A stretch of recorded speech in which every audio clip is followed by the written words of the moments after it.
ಏನಕ್ಕೆ ಇದು ಈ ಥರ JCP ಎಲ್ಲ ಗುಂಡಿ ತೆಗ್ಸಿ ಏನಕ್ಕೆ ಈ ನೀರನ್ನ ನಿಲ್ಲಿಸ್ಕೊಂಡಿರ ಸರ್?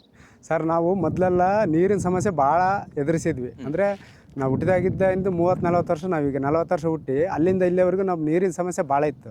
ಹಂಗಾಗಿ ಯೋಚನೆ ಮಾಡಿ ನಾವು ಆದಷ್ಟು ಫಸ್ಟು ಭೂಮಿಗೆ ಮಾನ್ಯತೆ ಕೊಡಬೇಕು, ನೀರನ್ನು ನಾವು ಸಂರಕ್ಷಣೆ ಮಾಡಬೇಕು, ನೀರನ್ನು ಇಂಗಿಸಿದ್ರೆ ಬೋರ್ವೆಲ್ ರೀಚಾರ್ಜ್ ಆಗುತ್ತೆ ಅನ್ನೋ ಉದ್ದೇಶ ಇಟ್ಕೊಂಡು ನಾವು ಸರ್ಕಾರದ ಯೋಜನೆ ಅಡಿ ಒಳಗೆ ಕೃಷಿ ಭಾಗ್ಯ ಯೋಜನೆ ಅಡಿ ಒಳಗೆ ನಾವೊಂದು ದೊಡ್ಡ ಕೃಷಿ ಹೊಂಡ ಹಾಕ್ಸ್ಕೊಂಡ್ವಿ ಸರ್, 10 ಮೀಟ್ರ್ ಇದು.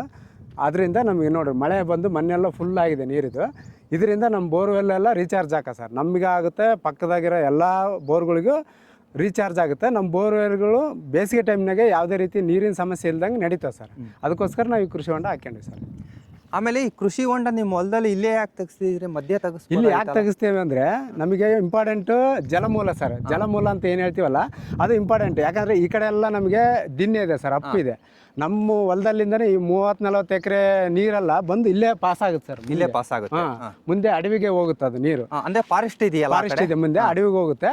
ಅದಕ್ಕೋಸ್ಕರ ನಾವು ಅಲ್ಲಿ ದೂರ ನೀರು ಹೋದ್ರೆ ನಮ್ಮ ಬೋರಿಗೆ ಕಷ್ಟ ಆಗುತ್ತೆ ಅಂತೇಳಿ ನಾವು ನಮ್ಮ ಹೊಲದಾಗ ಕೃಷಿ ಹೊಂಡ ಹಾಕ್ಸ್ಯಮನು. ನಮ್ಗೆ 10 ಸೆಂಟ್ಸ್ 20 ಸೆಂಟ್ಸ್ ಜಾಗ ವೇಸ್ಟ್ ಆರ್ಜಿಂತಿಲ್ಲ. ನಾವು ನೀರನ್ನು ಕುಡಿಸ್ಬೇಕು, ಜಲಕ್ಕೆ ಭೂಮಿಗೆ ನೀರನ್ನು ಇಂಗಿಸಿದ್ರೆ ಜಲ ಒಂದು ಅನ್ನೋದು ಏನೈತಲ್ಲ ಅದು ಮರುಪೂರ್ಣ ಆಗುತ್ತೆ, ಬೋರ್ವೆಲ್ ರೀಚಾರ್ಜ್ ಆಗ್ತವೆ, ಉಷ್ಣಾಂಶನೂ ಕಡಿಮೆ ಆಗುತ್ತೆ ಅನ್ನೋ ಉದ್ದೇಶಕ್ಕೆ ನಾವು ಈ ಥರ ಯೋಜನೆಗೆ ನಾವು ಕೃಷಿ ಹೊಂಡ ಹಾಕ್ಸ್ಕೊಂಡ್ವಿ ಸರ್.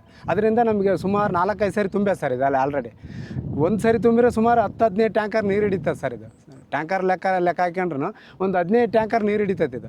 ಅಷ್ಟು ಒಂದು ಟ್ಯಾಂಕರ್ಗೆ 5000 ಲೀಟ್ರ್ ಅಂದರೆ 15 ಟ್ಯಾಂಕರ್ಗೆ ಎಷ್ಟಾಯಿತು ಅಷ್ಟು ನಾನು ಭೂಮಿಗೆ ಇಂಗಿಸ್ತಾ ಇದ್ದೀನಿ ಇವಾಗ. ಈ ಒಂದು ಕೆಲಸ ಎಲ್ಲ ರೈತರು ಮಾಡಬೇಕು.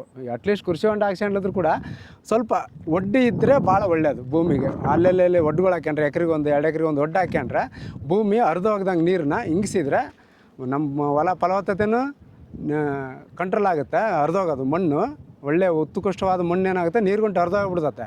ಹಂಗಾಗಿ ಅದನ್ನು ನಾವು ತಡೆಗಟ್ಟಬೇಕಂದ್ರೆ ನಾವು ಈ ರೀತಿಯ ಕೃಷಿ ಹೊಂಡಗಳು ಒಡ್ಡುಗಳು ಹಾಕ್ಯಂಡ್ರೆ ನಮ್ಮ ಭೂಮಿ ಫಲವತ್ತತೆಯನ್ನು ಕಾಪಾಡ್ಬೋದು ಸರ್.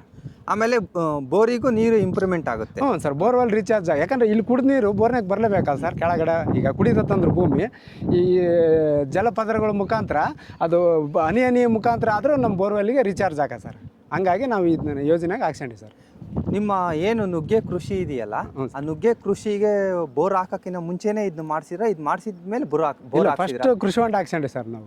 ಯಾಕಂದ್ರೆ ನೀರಿನ ಸಮಸ್ಯೆ ಭಾಳ ದಿನದಿಂದ ನಾವು ಯೋಚನೆ ಮಾಡಿದಾಗ ಸಮಸ್ಯೆ ಭಾಳ ಅನುಭವಿಸಿ ನೀರಿನ ಕಾಲ ಭಾಳ ಕಷ್ಟಪಟ್ಟು ನಾವು. ಹಂಗಾಗಿ ನಾವು ಫಸ್ಟ್ ಯೋಜನೆ ಹಾಕ್ಸ್ಕೊಂಡ್ವಿ. ಇದನ್ನ ಕೃಷಿ ಹೊಂಡ ಹಾಕ್ಸ್ಕೊಂಡ್ಮೇಲೆ ನಾವು ನುಗ್ಗೆ ಪ್ಲಾಟ್ ಸ್ಟಾರ್ಟ್ ಮಾಡಿದ್ವಿ ಸರ್. ಇದನ್ನ ಹಾಕ್ಸ್ಕೊಂಡ್ಮೇಲೆ ಬೋರ್ ಹಾಕ್ಸಿದ್ರಾ? ಇಲ್ಲ, ಬೋರ್ ಎಲ್ಲ ಮುಂಚೆಗೆ ಇತ್ತು ಸರ್. ಮುಂಚೆಗೆ ಇತ್ತು. ಸುಮಾರು ದಿನಗಳಿಂದ ಬೋರ್ ಕೊರೆಸಿದ್ವಿ. 20 ವರ್ಷ ಕೆಳಗೆ ಬೋರ್ ಕೊರೆಸಿದ್ವಿ.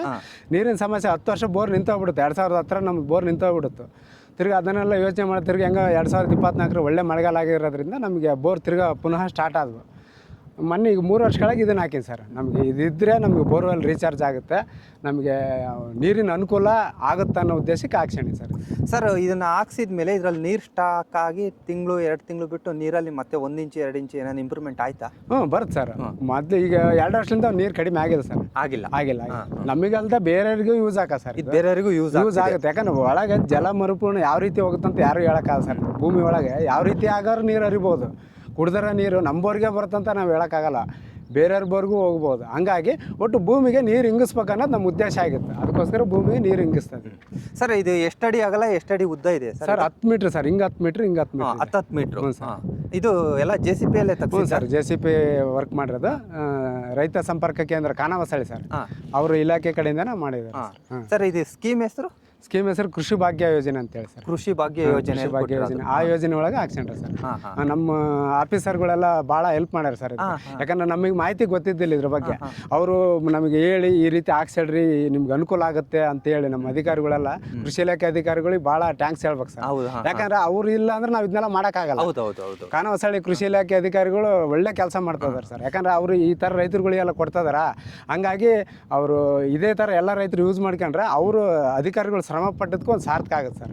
ಅದನ್ನ ಹಾಕ್ಸ್ಕೊಂಡ್ರದಕ್ಕೆ ನಾವು ಒಳ್ಳೆ ಬೆಳೆಯೋಕ್ಕೆ ಸಾಧ್ಯ ಆಯಿತು. ಇಲ್ಲಾಂದ್ರೆ ಬೆಳೆಯೋಕೆ ಹಾಕೋದಲ್ಲ ಸರ್. ಹಂಗಾಗಿ ಭಾಳ ಅನುಕೂಲ ಆಗಿದೆ ಸರ್, ಅಧಿಕಾರಿಗಳಿಂದ ಭಾಳ ಅನುಕೂಲ ಆಗಿದೆ. ಅಂದ್ರೆ ಅವಾಗ ಅವ್ರು ಬಂದು ಎಲ್ಲ ಚೆಕ್ ಮಾಡಿದ್ರ? ಹ್ಞೂ ಸರ್, ಬಂದು ಫಸ್ಟ್ ಖಾಲಿ ಪ್ಲಾಟ್ ಎಲ್ಲ ಚೆಕ್ ಮಾಡ್ತಾರೆ. ಚೆಕ್ ಮಾಡಿ ಇಲ್ಲಿ ಹಾಕಕ್ಕೆ ಬರುತ್ತಿಲ್ಲ, ನೀರು ಜಲಮೂಲ ಹರಿದು ಬರುತ್ತೆ ಇಲ್ಲ ಅಂತ ಎಲ್ಲ ಚೆಕ್ ಮಾಡ್ತಾರೆ ಸರ್. ಅವರು ಫೀಲ್ಡ್ ವಿಸಿಟ್ ಕೊಡ್ತಾರೆ. ಅವ್ರು ಬಂದು ಚೆಕ್ ಮಾಡಿದ ಮೇಲೆ ಚೈತ್ರ ಮೇಡಮ್ ಅಂತ ಇದ್ದಾರೆ ಸರ್ ಹೊಸಳ್ಳಿಯಲ್ಲಿ, ಅವರು ಬಂದು ನಮಗೆಲ್ಲ ಮಾಹಿತಿ ಕೊಟ್ಟು ಹಾಕ್ಸಿದ್ರು ಸರ್. ರಾಕೇಶ್ ಅಂತ ಇದ್ದಾರೆ, ಒಬ್ಬರು ಕೃಷ್ಣಮೂರ್ತಿ ಸರ್ ಅಂತ ಇದ್ದಾರೆ, ಅವರೆಲ್ಲ ಬಂದು ನಮಗೆ ಮಾರ್ಗದರ್ಶನ ಕೊಟ್ಟು ಅವರು ಮಾರ್ಗದರ್ಶನ ಅಡಿ ಒಳಗೆ ನಾವು ಈ ಯೋಜನೆಗೆ ನಾವು ಕೃಷಿ ಹೊಂಡ ಹಾಕ್ಸ್ಕೊಂಡ್ವಿ ಸರ್. ನೀರು ಮಾತ್ರ ಸಾಕಷ್ಟು ಬರುತ್ತೆ ಸರ್. ಒಂದು ಗಂಟೆ ಮಳೆ ಹೊಡೆದ್ರೆ ನಮ್ಮ ಕೃಷಿ ಹೊಂಡ ಫುಲ್ಲಾಗಿ ಆ ಟ್ಯೂಬ್ ಇಟ್ಟಿವಲ್ಲ ಸರ್, ಅಲ್ಲಿಂದ ಹೊರಗಡೆ ಹೋಗುತ್ತೆ ಸರ್. ಟ್ಯೂಬ್ ಇದೆ, ಅಲ್ಲಿಂದ ಹೊರಗಡೆ ಹೋಗುತ್ತೆ ಸರ್. ಹೆಚ್ಚಾದ ನೀರು ಹೊರಗಡೆ ಹೋಗುತ್ತೆ. ಹೆಚ್ಚಾದ ನೀರು ಯಾಕಂದ್ರೆ ಟ್ಯೂಬ್ ಇಡ್ಲಿಲ್ಲ ಅಂದ್ರೆ ಸುಮ್ಮನೆ ಒಡ್ಡು ಕಿತ್ಕೊಂಡು ಹೋಗ್ಬಿಡುತ್ತೆ. ಅದಕ್ಕೋಸ್ಕರ ಟ್ಯೂಬ್ ಇಟ್ಟಿ ಸರ್, ಟ್ಯೂಬ್ ಇಟ್ಟಿವಿ. ಅಲ್ಲಿಂದ ಹೆಚ್ಚಾದ ನೀರು ಹೊರಗಡೆ ಹೋಗುತ್ತೆ. ಅಲ್ಲಿ ಮುಂದೆ ಕೃಷಿ ಹೊಂಡಗಳು ಇದಾವೆ ಸರ್, ಇನ್ನೊಂದೆರಡು, ಅಲ್ಲಿಗೆ ಹೋಗುತ್ತೆ ಸರ್. ಆಮೇಲೆ ಯಾರು ಹೊಲ್ದಾರು ಬೆಳೆ ಬಂದಿದೆ, ನನ್ನ ಬೆಳೆಗೆ ತೊಂದರೆ ಆಗುತ್ತೆ ಅಂತ ಯಾರು? ಇಲ್ಲ, ಪ್ರಕೃತಿ ದತ್ತ ಬರೋ ನೀರಿಗೆ ಯಾರೇನು ಮಾಡೋಕ್ಕಲ್ಲ ಸರ್. ಈಗ ನಾನು ಹಾಕೋ ನೀರಲ್ಲ, ಪ್ರಕೃತಿ ದತ್ತ ಬರೋ ನೀರಲ್ಲ, ಏನಾಗಲ್ಲ ಸರ್. ಹಂಗೆ ಅಂತ ಅವ್ರಿಗೂ ನೀರು ಬೇಕಲ್ಲ, ಎಲ್ಲರಿಗೂ ನೀರು ಬೇಕಲ್ಲ, ಅದಕ್ಕೋಸ್ಕರ ಏನು ತೊಂದರೆ ಆಗಲ್ಲ ಸರ್. ಆಮೇಲೆ ಒಂದು ಸ್ವಲ್ಪ ಬೇಸಿಗೆ ಕಾಲದಲ್ಲಿ ಇದನ್ನ ಕ್ಲೀನ್ ಮಾಡೋದು, ಹೂಳು ತೆಗಿಯೋದು ಏನಾರ ಮಾಡ್ತಿರ್ತೀರಾ? ನೆಕ್ಸ್ಟ್ ಮುಂದಿನ ವರ್ಷ ಮಾಡ್ಬೇಕಂತ ಅದೀನಿ ಸರ್. ಹೂಳು ತೆಗಿಯೋಕಂದ್ರೆ ನಮ್ಗೆ ಖರ್ಚು ಜಾಸ್ತಿ ಬರುತ್ತೆ ಸರ್ ಇದು. ಹಂಗಾಗಿ ಎಲ್ಲಾರು ಸ್ವಲ್ಪ ಯಾರು ಒಡ್ಡುಗಳಿಗೆ ಮಣ್ಣು ತುಂಬ್ಕೊಂಡು ಹೋಗೋರು ಸಿಕ್ಕರೆ ಸ್ವಲ್ಪ ಒಂದು ಲೋಡ್ 2 ಲೋಡ್ ತಗೊಂಡೋದ್ರೆ ನಮ್ಗೆ ನೀರು ಹಿಂಗಕ್ಕೆ ಇನ್ನೂ ಹೆಚ್ಚಿಗೆ ನೀರು ಹಿಡಿತದೆ ಸರ್. ಆ ಕೆಲಸ ಮುಂದಿನ ದಿನಗಳಲ್ಲಿ ಮಾಡ್ಬೇಕಂತ ಅನ್ಕೊಂಡಿ ಸರ್. ಇನ್ನೊಂದು ಸ್ವಲ್ಪ ಆಳ ಇಳಿಸಿದ್ರೆ ನೀರು ಜಾಸ್ತಿ ಹಿಡಿತದಂತ ನಮ್ಮ ಉದ್ದೇಶ. ಏನಂದ್ರೆ ನೀರು ಇನ್ನೂ ಹೆಚ್ಚಿಗೆ ನಿಲ್ಲಿಸ್ಬೇಕು. ಇಲ್ಲಿ ಹೆಚ್ಚಿಗೆ ನೀರು ನಿಲ್ಲಿಸಿದ್ರೆ ಹೆಚ್ಚು ನೀರು ಭೂಮಿ ಹಿಂಗತ್ತ ಅನ್ನೋ ಉದ್ದೇಶ ನಮ್ದು ಸರ್. ಈಗ ಇದು 10 ಮೀಟರ್ ಇರೋದ್ರಿಂದ ಮೊನ್ನೆ ಮಳೆ ಬಂದಾಗ ಫುಲ್ ಆಗಿತ್ತ? ಫುಲ್ ಆಗಿದೆ ಸರ್. ಈಗ ಎಷ್ಟು ದಿನ ಆಯ್ತು ಮಳೆ ಬಂದು? ಈಗ 1 ವಾರ ಆಯ್ತು ಸರ್ ಮಳೆ. ಅಂದ್ರೆ 7 ದಿವಸಕ್ಕೆ ಇಷ್ಟು ನೀರು ಖಾಲಿ ಆಗಿದೆ. ಆಲ್ರೆಡಿ 2 ಅಡಿ ನೀರು ಕೆಳಗೆ ಇಳಿದ ಸರ್, ಕುಡ್ದ ಸರ್, ಭೂಮಿ ಕುಡ್ದ ಸರ್.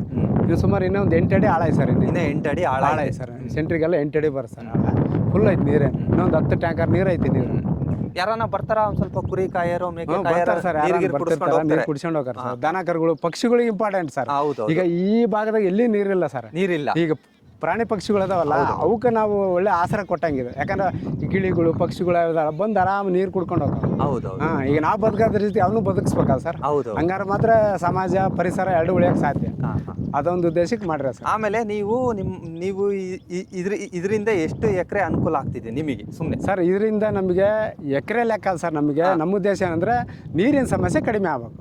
ಉದ್ದೇಶ ಒಂದೇ. ಈಗ ನಮ್ಗೇನಂದ್ರೆ ಇಲ್ಲಿಂದ 3-4 ಕಿಲೋಮೀಟರ್ ಮುಂದಕ್ಕೆ ನೀರು ಹರ್ಕೊಂಡು ಹೋದ್ರೆ ನಮಗೆ ಯೂಸ್ ಆಗಲ್ಲ, ಮುಂದ್ಲರಿಗೆ ಯೂಸ್ ಆಗುತ್ತೆ. ಅದಕ್ಕೋಸ್ಕರ ನಾವು ನಮ್ಮ ಹೊಲದಾಗ ನೀರು ಇಲ್ಲೇ ಹಿಂಗಿಸಿದ್ರೆ ನಮ್ಮ ಬೋರ್ಗಳು, ನಮ್ಮ ಸುತ್ತಮುತ್ತ ಇರೋಂಥ ಬೋರ್ಗಳು ರೀಚಾರ್ಜ್ ಆಗಲಿ ಅನ್ನೋ ಉದ್ದೇಶಕ್ಕೆ ಹಾಕ್ಸಿದ್ವಿ. ಹ್ಞೂ ಸರ್.